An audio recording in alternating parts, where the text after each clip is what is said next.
Hello and welcome back to Clockwork Noodles. We're back, guys. It is back. I know I said I wasn't going to do this one, but hear me out, guys. I had a change of heart, okay? And before we get going, make sure you guys are subscribed so you can keep track of all the reviews going up on the channel. There's a lot going out this season. It's a very heavy season. There's so much good stuff out there. And there might be a few odd spontaneous episodes here and there for things which I may not initially have said I'm going to do. So make sure you guys are subscribed or you're going to miss out on the randomness going your way. If you have found me for the first time, hello. I have broken down the entire first season or first core. If you want to see those reviews, go ahead and check out the videos. They are in a folder. I'm known for being unorganized, but those are actually in a folder. So you should be able to playlist the whole lot, go through every single episode, see what my thoughts were initially on the first half. There is again a Discord. This will allow you to get notified whenever videos go up on a channel. It goes straight to your phone and you never miss out. And also, some people do use that as a reminder of when certain animes have dropped. We're back. We are back down that old railroad. I love that they're still using the railroad iconology. And we're back in the world of the red filters and the foreshadowing, and there's a lot of that going on. And this is a very interesting episode. It's an episode, as always, of two halves. 86 does have a thing where they flip-flop because there's technically 2 points of views. And initially during the first core, we had 2 different worlds going on. We flip-flop between the two. We still have the same thing going on, but it's a little bit different this time. So we're not quite the same. I'm going to go through this a little bit differently. We're going to go through what's new, what's changed, and I'll go through some of my thoughts on the new section. We do actually open, as always, they also do this with our openings. We actually open with something that theoretically takes place a little bit further down, but then we don't actually see the rest of it. We can just presume that we're just opening quite a cold open with Vladilina's new unit. So we have a new unit. Vladilina is back, and it is a new Vladilina, and she has been called something quite interesting. She's been nicknamed the Queen by Cyclops. We'll talk about them a little bit later on as well. But this initial first little open with the way they're communicating, just showing again that Vladilina has great communication, or at least good rapport with the new unit, which is something that I would expect no less with her. What has initially changed? Well, Vladilina's new title, the Bloody Queen, because she's actually doing her job and actually, fighting the Legion, which the other guys are just not doing. That's something which doesn't change. Those guys are still in a drunken stupor. They've been in a drunken stupor now for a whole core. Guys, get it together, guys. New hair. Let's talk about Vladilina's new addition to her hair, the red streak in her hair, perhaps representing the blood of the lost unit that she, for now, will believe that she has lost. I think the red, again, is very poignant. It shows up more in the white hair. The white hair being more innocent, a bit more cold. And then you've got the blood perhaps laying, the blood of the innocent in the hair. If you want to go for symbology, I love my symbology. I like reading into things a little bit. I like it. I think it stands out. And I do think it's her way of remembering the lost unit that she has lost. Vladilina's repercussions, I spoke about it a fair bit. I knew she was going to get repercussions somewhere. She's been demoted, and that's something I figured would happen. But she's still into business, so she's still a handler, but just not of Spearhead. That's something I had to remind myself. She's not in charge of Spearhead anymore, but she still is a handler. She did use some cannons without some permission, and it was quite a magnificent display. If you remember my reaction to the smack as we saw I think it was Shin's brother getting smacked in the head by a dud missile. It was hilariously funny. And I did say it was essentially like Vladilina giving him a slap. I loved it. So we have repercussions. We have also got a different uniform. So she's wearing a black uniform. Black tends to be a colour of, in a sense, it's formal. It's very, very formal. It's also used at funerals quite a bit, so it's mourning in a sense. So she is mourning the loss of the unit. So I like to believe that she is doing it out of respect for the people who she has lost and she feels she has lost. So what hasn't changed? Well, she's still using the military weapons without their permission. Well, she's never going to get their permission because they really just don't care. So Sang Magnolia still is Sang Magnolia. It's still a hellhole. They don't care. We have this massive divide and a lot of people being thrown out to die still. So Sang Magnolia is the same. But something on Vladilina I really do like of this new Vladilina is the new attitude that she has. So she may be demoted, but she has now learned to play a bit more of the game. Nobody can technically touch her because her performance is so good. It is what her uppers get promoted on. So she's able to hold her own ground, and I love this to pieces. The new Valentina has a lot more sass, a lot more attitude, and she is definitely stronger than before. Something which I believe as well, it was hinted at and it wasn't exactly said, but Valentina has a new crew, and this makes me very, very happy because this actually feels like a change in the tides. And I always said during the first core, something needed to change. There needed to be a point when something changed for me to foresee and open something changing. And I didn't get that all the way through the first core. I was always surrounded by this depressive feeling, the fact that nothing was going to change, everyone was just going to die in the end, and essentially that's what we were all led to believe if you are an anime only for how it's been a season, right? We've had a season break. This feels like an actual wind of change. Annette is on our side, which I am so happy that has worked out, because if you remember my slight issues with Annette initially, and I really struggled to really get behind Annette, but perhaps we're gonna see a new version and I finally actually can say, okay, cool, I can now get behind a character. The uncle, however, is very, very sus with the two hanging out. I do worry that that's probably gonna bite them in the butt, whatever they are planning on doing, because it does seem like there are people now helping her, and she is giving reports and people are actually reporting to her. How has she done this? Have Vladilina's words actually reached the hearts of other people within San Magnolia? So we'll see the truest extent of that at some point. Well, let's talk about Cyclops, because we may as well talk about the head of the new unit. Cyclops actually pages Vladilina off the bat. And then again, we keep getting the use of the word queen, which is really, really honourable. Again, we are using titles. I think Vladilina actually uses Cyclops' title as well. So she is still using titles as opposed to real names, but she does know the real names, so she says that's a duty of a handler. It does feel like a wind of change, and the new unit's got its own face and they're all on her pinboard again, just like we saw last season as well. But Spearhead hasn't changed. It is still the unit of death, and it's the unit where if you've been around long enough, you get sent there to go and die because, well, San Magnolia just wants you dead. But we just have to remember this time, Spearhead is not Vladilina's unit. Once they go to Spearhead, we're not going to know what's going on. We have now got a new race against the clock. We're also back with the 86 dying again in Spearhead, because obviously that's gone to somebody else. But something quite interesting is said by Cyclops. And Cyclops says that the friend who was sent to Spearhead ended up dying, perhaps, to a headless reaper who uses blades. And when I first heard this line, I was like, is that Shin? Because obviously we had the tease, and in the teaser trailer they had the black juggernaut, which had the red eyes as it lit up, and obviously a few of us theorising that it could be Shin. And I think it is, but obviously now with the new information, it's not quite what we think. On Vladilina's side, we've got this race against the clock. We need to either the incoming Legion attack, which is imminent, before the guys go to Spearhead, or something's got to change before that. So this time we've got to do something before they end up getting shipped out to Spearhead. Teppy has now got his name, and there was a lot of debate about what this cat would end up being named. The cat is now Teppy, and I still think the cut in the ear is really, really adorable. But we have Vladilina with the drive to now survive. Nice to check in with Vladilina, but we're all really here for that second half. The second half when we check in with Shin, because Shin is not dead. I knew he wasn't dead because, annoyingly, I got spoiled twice during the break, and I'm annoyed, but it was gonna happen because 86 was everywhere. People were talking about it. It was a very hyped anime for it coming back. Everyone was shouting in the comments on those channels as well, going, he's alive. I was like, great, thanks guys, thanks. If I was like maybe considering the fact that he might have permanently died, just thanks. Let's talk about the vision that Shin has whilst he's in this kind of limbo and he's knocked out and out for the count. Well, we see Brother, and Brother Dearest is actually dressed up as a knight in shining armour, which makes me wonder if this is the way Shin actually views his brother.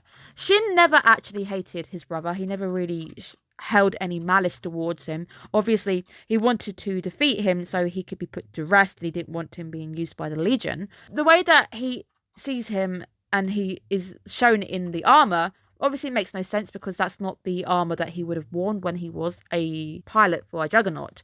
The way that he's looking up to his big brother as a knight is perhaps the way that he actually visualizes his own brother. Now, it's been a while since I spoke about Hiroyuki Sawano, and you guys, if you have followed across as well, thank you so much for joining me, and I really hope that you had fun during the last season, and the last season wasn't too boring for you guys, because there wasn't anything big like this in the last season. Maybe thinner. But his score really, really hits during this moment. This is the moment it really pulls through, with this heartfelt scene where we have Shin, who is unable to actually respond initially. He can't actually say anything until right at the end when he wakes up back to his brother, but he can't catch up. We see this massive distance that never closes, no matter how fast Shin may run. He can never catch up with his own brother, and in this little bit as well, it seems like his brother is finally saying goodbye. Shin is alive. He's alive with the rest of his unit, and we now need to talk about some new characters because we've got a lot of very interesting information now given to us. Hello, Ernst. I think his name's Ernst. I kept trying to go Ernie or Ernie. I might call him Ernie for the fun of it, but who knows. Ernst, as well, very interestingly, asks for Shin's name. Before absolutely anything, he asks for his name, which is more than the 86 ever did. And you're going to start noticing the way that I keep comparing it back. There's a few little bits I want to discuss right at the end. We are now in Gyad. I could never pronounce this one, even last time. But we are not the Legion. So we have now been introduced to the Federal Republic. Apparently ended up fighting against the Legion and taking over this place. This is what I've got from the information, where they're still fighting the Legion remnants. So the Legion is a remnant of an old empire which is no more, whilst we now have the Federal Republic. Obviously, got a lot of questions there, but everyone seems to be fighting the Legion right now. So everyone is now alive, and Ernst is a provisional president. Something big has happened. And obviously he's provisional, which means he's standing in for something. So the old president is no longer there, and provisional, I would guess, is he hasn't been physically elected into that role, so he's holding it for someone, or he's a placeholder until they actually choose a president. That's how I would read that from our perspective in our world, but I don't know if that is the same within the Federal Republic.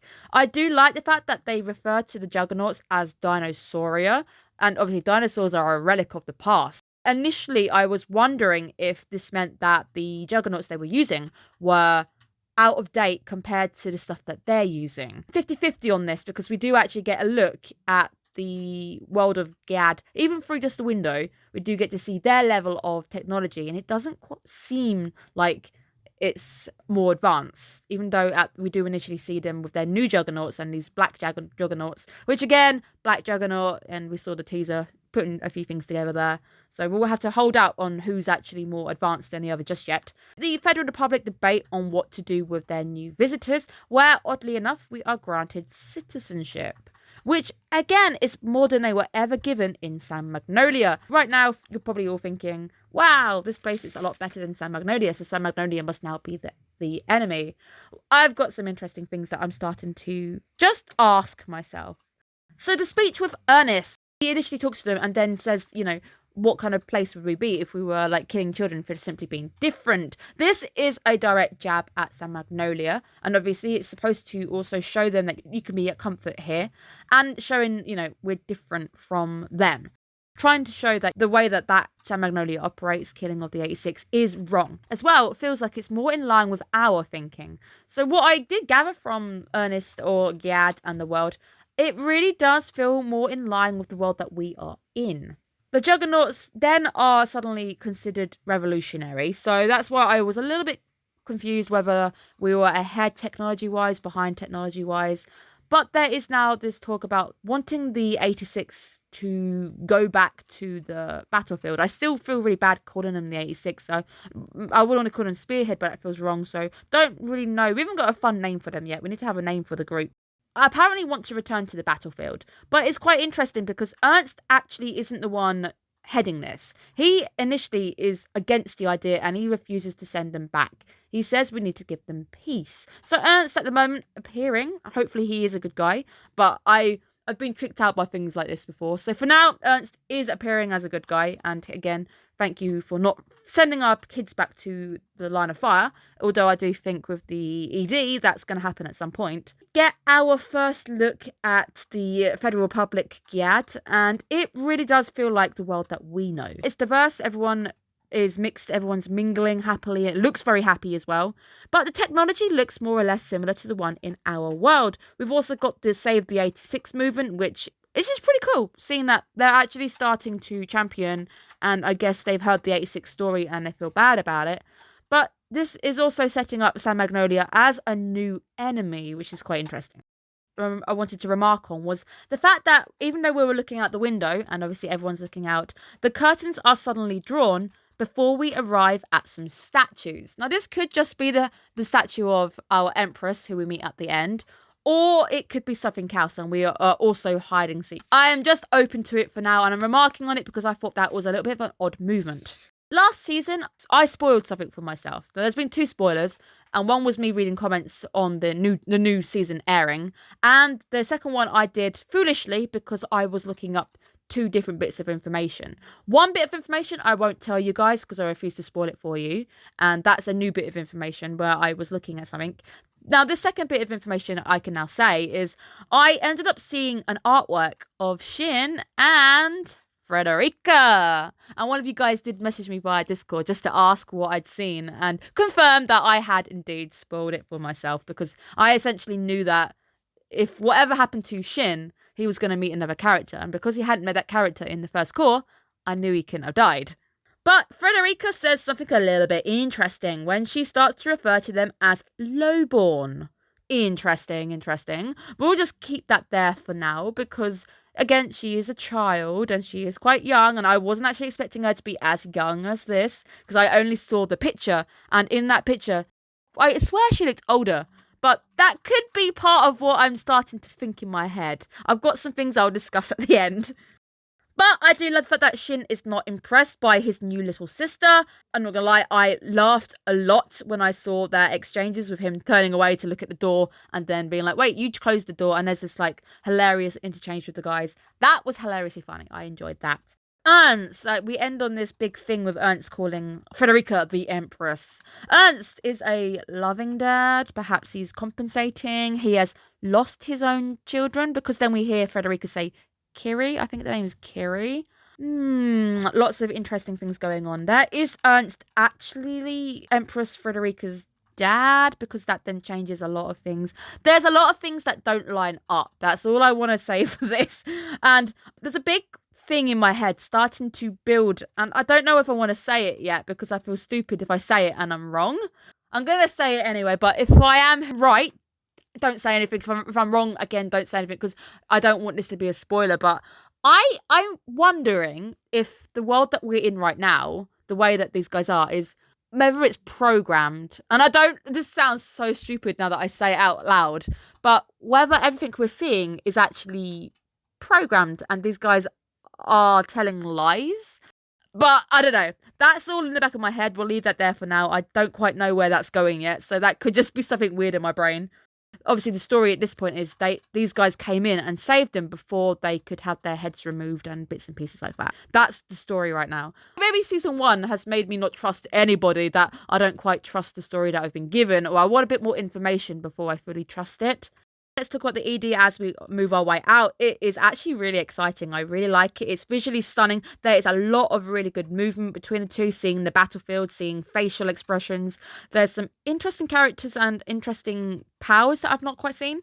But it definitely seems to be suggesting we're returning to the battlefield at some point, or are we? You know, I've got theories, but I don't know if they're right or not. But it's great because we do get to see some interesting contrasts with Vladilina's side of the broken gun. So she's unable to fight. Drive to fight is broken, perhaps. So her inability to actually do anything, maybe. Vladilina is obviously in the blues. She is often likened in the blues, while Shin is in the red. Red is a more action-packed colour, and I think it's going to be more physical action for Shin this core. I don't know why, I just get that feeling. Whilst Vladilina's blue is a bit more colder, a bit more lonelier, because she's obviously working against the tides. There's this really nice contrast going on. They have a great contrast in colours. At the end, it seems to be suggesting that maybe the two are going to meet. I would like the two to meet, but I'm a little sceptical that they will this far, because apparently there's quite a bit of materials maybe they won't rush that one just yet, but maybe they will. So that would be great. That would be fun, seeing what would actually happen if they meet. But at the moment, I can't imagine a situation where the two are going to meet because of where they are. So Shin's obviously at the enemy's headquarters in her eyes because she thinks they're all dead. And right now, to Fladalina, the Gyad is where the Legion are. A few things in my head as well is like, if the Federal Republic has just become a thing and they're saying that they've just kind of, they're new or something, I don't know if that's the case. Are they talking to San Magnolia?